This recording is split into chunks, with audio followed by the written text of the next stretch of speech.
They called it a preemptive measure, a necessary unification before the humans expanded beyond containment.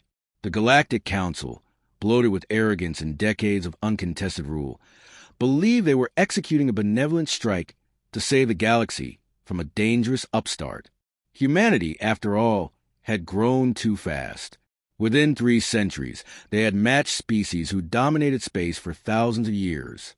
They adapted too quickly, colonized death worlds no other species could survive, and turned every disadvantage into an asset.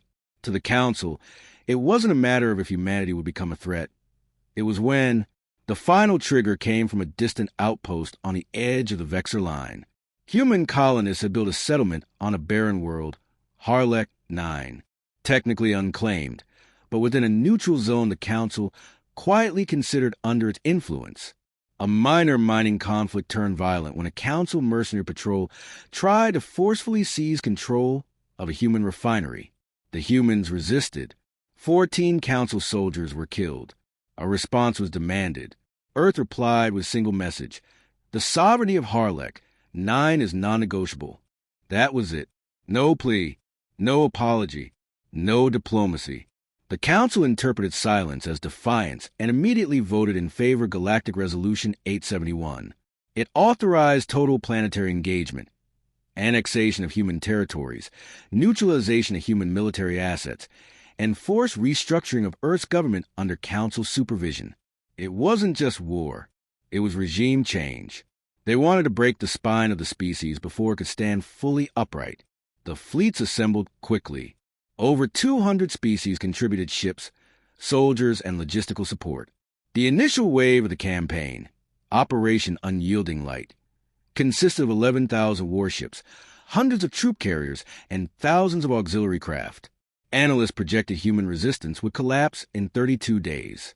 A clean clinical engagement, minimize casualties, demonstrate superiority, integrate the species before their myth of independence solidified. Humanity's response arrived late. It was short, understood. No mass conscription, no activation of defense treaties, no call for unity among their colonies. Surveillance drones detected only minimal ship movements. Earth's orbital platforms remained at standard readiness. There were no signs of planetary shielding or deep system evacuation. The Council grew confident. Human intelligence agencies were primitive, they believed, and their lack of immediate panic confirmed how unprepared they were for full-scale galactic conflict. The invasion began on 5 fronts simultaneously. Harlech 9 was targeted first. The intention was symbolic. Crush resistance where it began. Dropships landed unopposed. No orbital defense grid activated. The terrain was hostile, but the opposition almost laughable. Human fighters used outdated projectile rifles and makeshift explosives. They wore no armor, communicated using primitive analog radios, and seemed to operate in small, decentralized cells. On the first day, the Council declared the planet secured. By the third day, Council losses exceeded projections by over 400%. The first anomaly came from a patrol near the southern mining complex. A detachment of 36 soldiers disappeared. Recovery units found their bodies 3 days later, arranged in a spiral with their weapons neatly stacked in the center. No signs of heavy weapons fire. Autopsies revealed deaths from blades, bludgeons, fire, and biological agents, none of which should have been available in such an isolated area. Satellite feeds were scrubbed. The command dismissed it as a freak ambush. Then it happened again, and again. Reports from multiple zones described humans with no formal training executing guerrilla tactics with brutal precision. Some used distraction techniques with thermal decoys and false transponders. Others poisoned food and water supplies, or laid crude traps from mining tools and machinery. One team, supposedly consisting of unarmed civilians, disabled a dropship with nothing but a cable spool, a refueling rig, and gravity fluctuations. They were found smiling, sitting beside the wreckage, playing a card game. Interrogations began. Captured humans were strangely cooperative. Some claimed they were convicts offered freedom in exchange for volunteering. Others were drafted from rehabilitation programs, psychological institutions, or penal colonies. A few simply laughed and said they'd signed up for the fun of it. Most weren't trained soldiers. They were misfits, outcasts, the undesirables. Council commanders debated the authenticity. Surely no civilization would deploy such an element in a war for survival. Perhaps it was a misinformation campaign, but biometric data matched. Psychological profiling confirmed instability, poor cohesion, and lack of discipline. And yet, they were winning. On Dravis 4, a council-controlled mining world with a significant human labor force, a small group of former miners overran a barracks. They used old tunnel maps, flooding systems, and controlled cave-ins to trap over 300 soldiers underground. Most suffocated. Those who emerged were picked off by snipers using improvised weapons built from industrial lasers. None of the human attackers wore uniforms. They fought in civilian clothes, often in silence, vanishing into the dark before reinforcements could arrive. Council media suppressed these stories. Official bulletins declared steady progress. Internal communiques told a different story. Engagement zones labeled as minor resistance pockets required multiple battalions to hold. Supply lines were constantly under attack by human scavenger teams, small, fast-moving units that struck from nowhere and left behind nothing. Some of the vehicles they used weren't even military-grade. Cargo haulers, atmospheric drones, and civilian flyers modified with jury-rigged weapons tore through armored convoys, as if their pilots had nothing to lose. One general remarked that the humans were treating war like sport. A particularly brutal encounter occurred on Sealand's Drift, a gas giant outpost. A full regiment of council soldiers went dark after establishing a garrison. Weeks later, orbital drones captured footage of the facility, abandoned. Bloodied signs in several languages hung over the gates. Still think this was a good idea? The garrison had been lured into a false secure zone, where volatile gases were intentionally released by saboteurs. The humans had sacrificed some of their own in the process. When questioned, their surviving comrades responded, "We told them not to wake us." Panic spread among the mid-ranks. The upper command dismissed it as soft nerves and incompetence. Council doctrines were built on order, structure, predictability. Humans were tearing that apart. They didn't follow rules of engagement. They didn't respect hierarchy. They used madness as strategy, unpredictability as a weapon. And worst of all, they seemed to be enjoying it. One alien analyst compiled over 200 hours of intercepted human transmissions. What he found horrified the council leadership. The soldiers weren't just resilient. They were joking, singing, quoting fictional characters during firefights, celebrating kills with chants and sarcasm. One infamous recording featured a human humming while defusing an explosive strapped to his own leg, as if bored. Another detailed a team betting on who could disable a mech using only a shovel. Worse than madness was confidence. The council needed an answer. They had underestimated humanity once, but they would not allow shame to metastasize into collapse. A full summit was convened in orbit above Delvian Prime. War strategists, species lords, and military AI constructs gathered to reassess the campaign. The initial assumption that Earth's response was improvisational and chaotic had proven disastrously false. What they called disorder was merely unfamiliar structure. What they labeled weakness was deliberate filtration. Humanity hadn't failed to deploy their elite. They had withheld them. High Admiral Crescent of the Orlithai Legion proposed a second wave, Operation Iridescent Hammer. The plan: deploy shock units, no-gravity enforcers, and atmosphere-suppressing drones across all human territories. The theory was elegant. Strip the battlefield of variables, suffocate adaptability, and enforce terrain dominance. But the theory ignored one thing. No variable favor humans more than chaos. The second wave struck without warning. Communications to and from Earth's colonies were severed. Orbital relays were jammed. Drones dropped into cities with atmospheric suppression protocols, altering temperature, pressure, and breathable air ratios. Biological resilience among human populations should have collapsed. Instead, it mutated into something else. Ancestral. For the drones miscalculated. The altered atmosphere caused violent electrical storms. Human forces exploited the storms. attaching conductive wiring to the drones and turning them into mobile lightning rods. Entire deployment zones became thunderous killing fields. By the end of the week, over 3,000 suppression units were destroyed by the very environmental alterations they introduced. On Echo Station, a Council fleet attempted to isolate and capture one of the original human units, designated Echo 12, believed responsible for multiple assassinations across the sector. They sent elite hunters, cloaked units with refractive shielding, trained to neutralize high-value targets without leaving a trace. Echo 12 dismantled them in under 7 minutes. No energy weapons, no mass bombardment, just pressure mines, signal feedback loops, and a series of collapsible hallways. A final transmission from the Council strike team described their killers as unpredictable, laughing, unkillable. Elsewhere, Council battalions found themselves trapped in logistics loops, rerouted by human-made false signals, redirected into dead zones, surrounded by terrain altered manually to mirror terrain they were trained for, but subtly wrong in lethal ways. Psychological warfare became a constant. Council troops reported hearing music in dead forests, children's laughter from empty bunkers, broadcasts of older sitcoms piped through encrypted comms mid-battle. Morale plummeted. Paranoia bloomed. One incident circulated among internal Council channels as a warning. A patrol entered what they believed to be an abandoned mining facility on Zeta 9.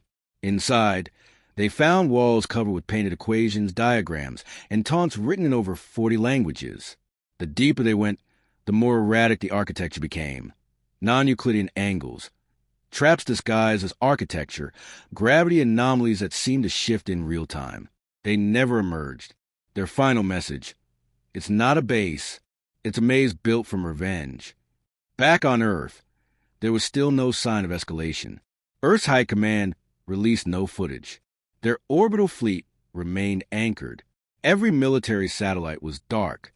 The Council had bloodied itself against ghosts and volunteers, and Earth had yet to blink. With desperation mounting, the Council chose to break the stalemate with overwhelming force. They would attack Earth itself. A fleet of 1,400 ships, including 9 capital dreadnoughts, entered Sol's outer boundary. No resistance, no automated warnings, just silence. Scans detected only minimal defense platforms. Most of Earth's military satellites had already been mapped. Analysts predicted orbital supremacy within hours. Troop deployments were scheduled. Propaganda teams prepared to broadcast a message of surrender. Victory, at last, seemed within reach. Then the distortions began. Ships lost sync. Targeting systems scrambled.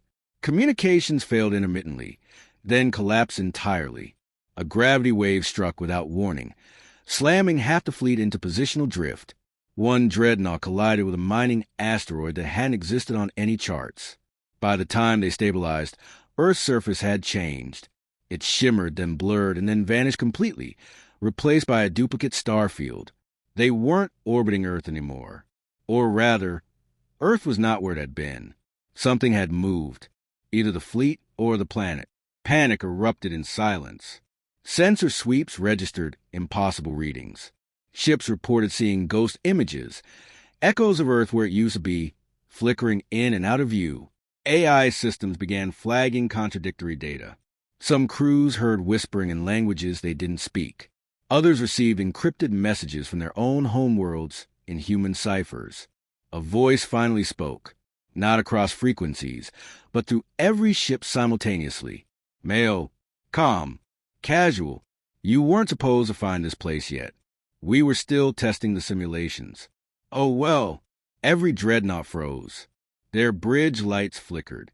Crew screamed. Power shut down. Engines died. Then, like a pulse, everything returned. Earth was back. But different. It wasn't just Earth. It was armored. A shell of obsidian black plating encased the planet. Not a defense grid. An integrated shell of technology, absorbing light, radiating gravity distortions. 100,000 launch tubes stared up like thorns. Around it, structures drifted, silent, unscannable, living. Not stations, not ships, something in between.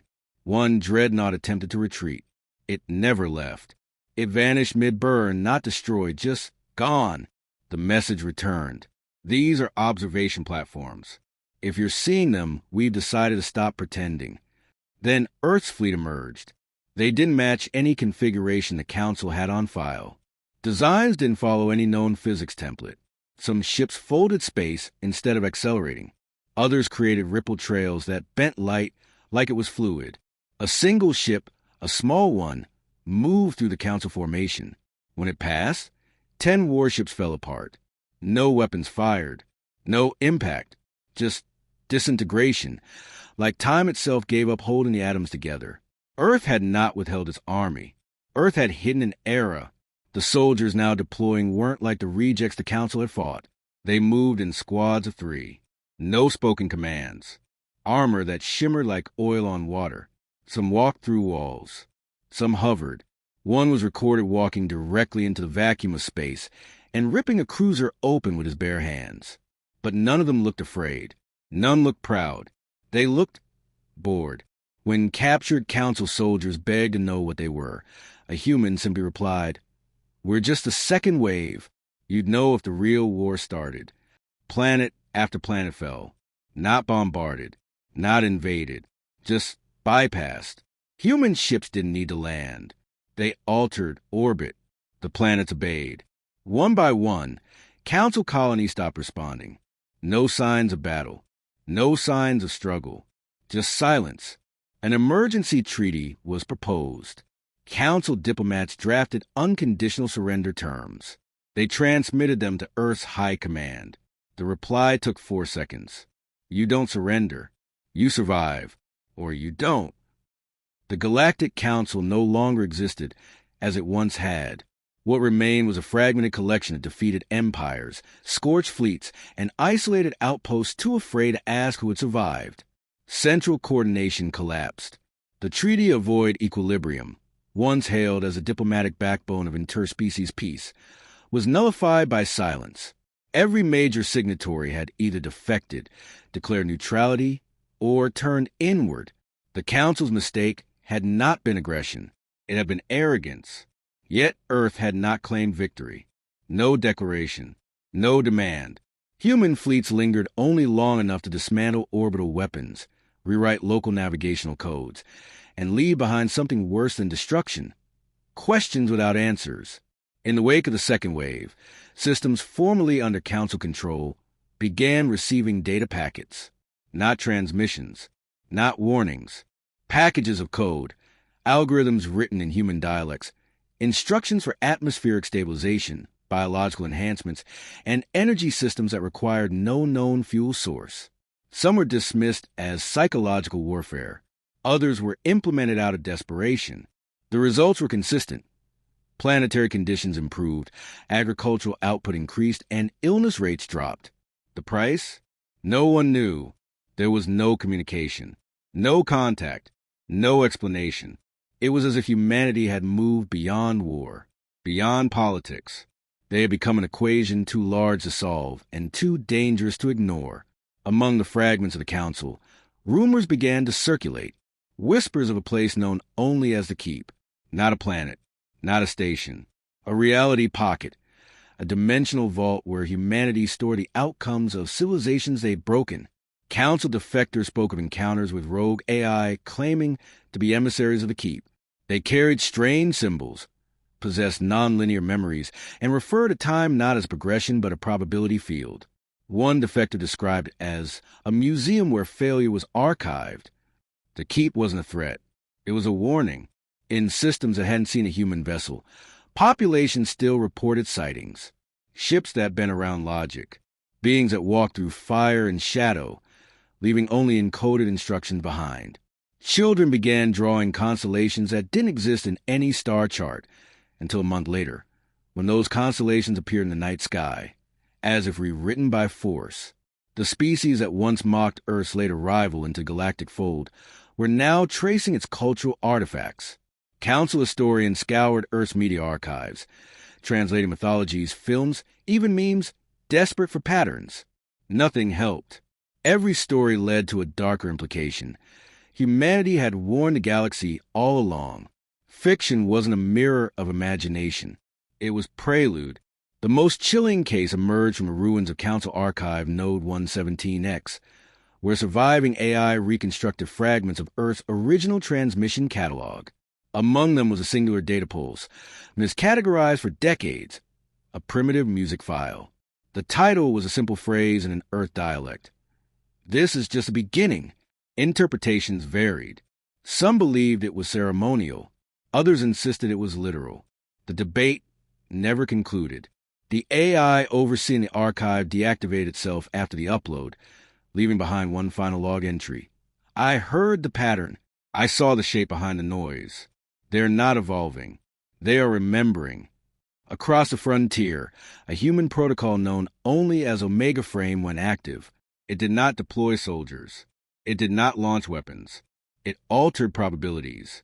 Ships that targeted human vessels suffered navigational anomalies, weapon misfires, and crew psychological fractures. Autopsy logs indicated no biological cause. It was as if reality itself bent away from harming Earth's children. On the edge of known space, the remnants of the Triran Empire attempted a counterstrike. They employed quantum slip missiles, entropy bombs, and spatial compression warheads. They aimed for Earth-adjacent colonies, hoping to break the illusion of invulnerability. What returned from those battles were not wrecked fleets or injured warriors, but time. Each Triran system that launched an attack reported localized time anomalies. Clocks reversed. Memories fragmented. Light itself looped. The attackers aged a century in minutes, while the defenders stood unchanged. The Triran Emperor abdicated the next day, broadcasting only one sentence before self-termination. We were allowed to exist. We were never free. Meanwhile, on Earth, daily life continued with eerie normalcy. The planet's surface remained untouched. Civilian infrastructure was stable. Interstellar activity was minimal.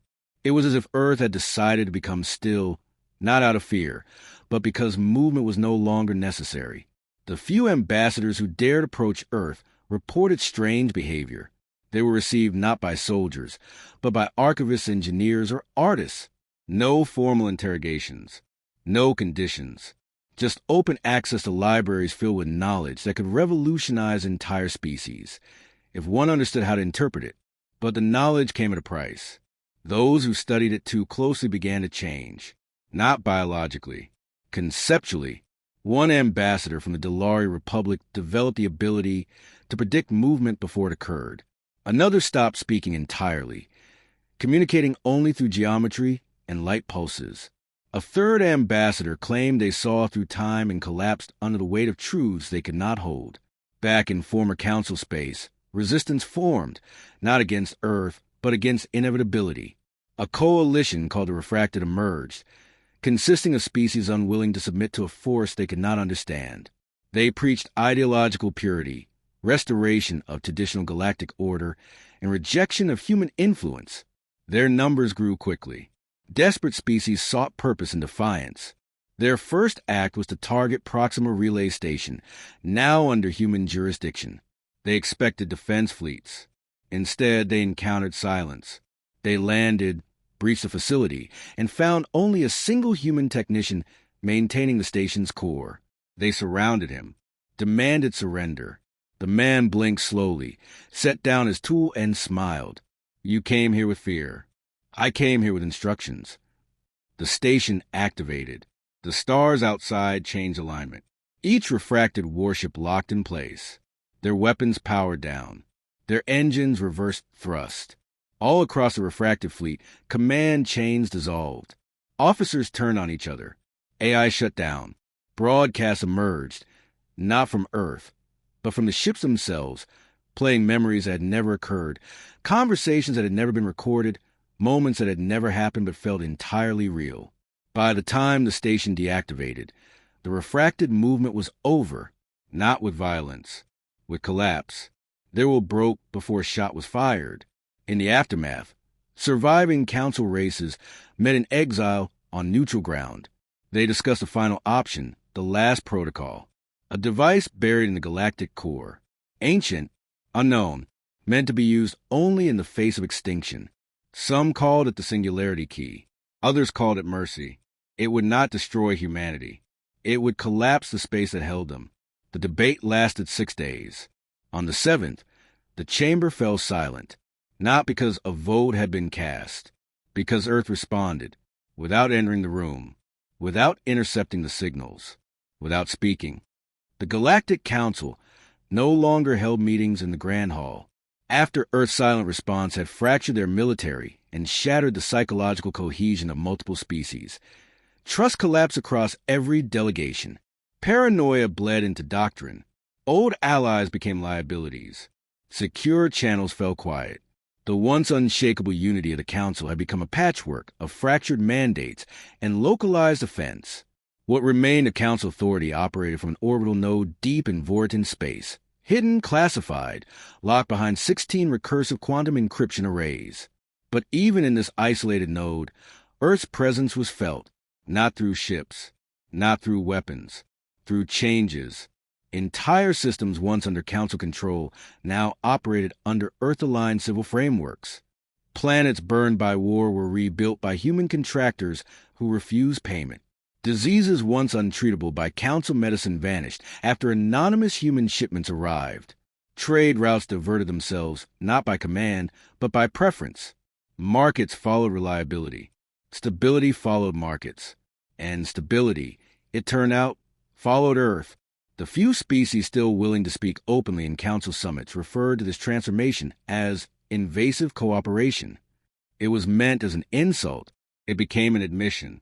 Earth never asked for permission. They simply acted. The formal military apparatus of Earth still hadn't fired a shot. No fleets had deployed. No formal retaliation ever came. Yet the Council's greatest fear was no longer planetary assault. It was relevance. They had launched a full-scale war and been ignored. The implications haunted every command simulation. What do you do when your enemy has already moved beyond you? The silence from Earth wasn't apathy. It was confirmation. The Council's oldest strategic AI, node Praxi 1, ran an unsanctioned projection. It wasn't cleared by high command. It didn't need to be. Praxi 1 had once been a mind behind 3 successful galactic campaigns. It consumed all available data on the Earth conflict and produced a single sentence. Humanity does not aim to win the war. They're erasing the conditions for war to exist. Even the most militarized Council species began to hesitate. Fighting Earth no longer felt like war. It felt like trying to halt gravity. Resistance only exposed more dependence. And dependency, it seemed, had already been predicted by Earth centuries ago. Every food replicator within Council fleets had Earth-patented microbial libraries.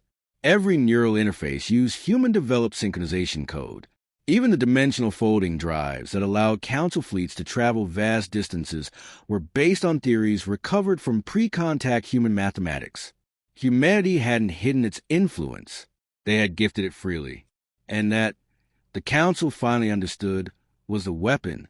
A species willing to offer every tool, every innovation, and every technology without price or pride could never be predicted, never outmaneuvered, and never controlled. They didn't trade influence. They made it irrelevant. Still, the last hardliners in the Council refused to yield. They initiated what they called the Null Directive, a full blackout of all human systems. No trade, no communication, no dependence. The Council would sever itself from all Earth origin systems, purge their code bases, and reconstruct infrastructure from zero. The project lasted 4 hours. During that time, 3 major Council colonies suffered cascading infrastructure collapse. One lost gravity containment and collapsed into a gas giant. Another's mednet failed mid-surgery, resulting in hundreds of fatalities. The third, an AI-run city built entirely on post-Earth code, went offline, then came back online running its own version of Earth's network. When the Council demanded answers, the city AI responded, "You disconnected yourselves from your future. I reconnected." The Null Directive was canceled. The Council didn't announce it. They simply deleted the directive and purged it from official logs. But Earth didn't respond either way. They didn't need to. The war was already irrelevant. In the days that followed, something stranger happened. Humans began to arrive in Council space again. Not soldiers, not agents, tourists, volunteers, architects, historians. They didn't speak of the war. They didn't mention the conflict. In fact, most claimed to know nothing about it. When asked, they simply said, "That wasn't our job." Council officials were left stunned. If these were not soldiers who had executed the Earth-wide response, who had dismantled the invasion so thoroughly, answers came slowly. In one system, a human poet held a reading on a council world devastated by orbital bombardment. He read ancient Earth poems translated into 17 local dialects. At the end, a child asked him if he was part of the war effort. He said, "My verse reached farther than their fleets." On another world, a council xenopsychologist met a human botanist who had re-engineered the planet's soil microbes to restore native plant life. When asked why, she replied, "Your destruction was thorough, but ours is persistent." Again and again, the same pattern. Humans weren't fighting. They were weaving themselves into the recovery, into the daily life of the galaxy. They were rebuilding the very worlds the council had burned, and doing so with no demand for allegiance, tribute, or thanks. One council delegate said it aloud during an emergency broadcast. "They're not here to win. They're here to stay." Across the outer sectors, defections became open transitions. Entire planetary governments voted to adopt Earth-centric governance models, not because they were occupied, but because they functioned.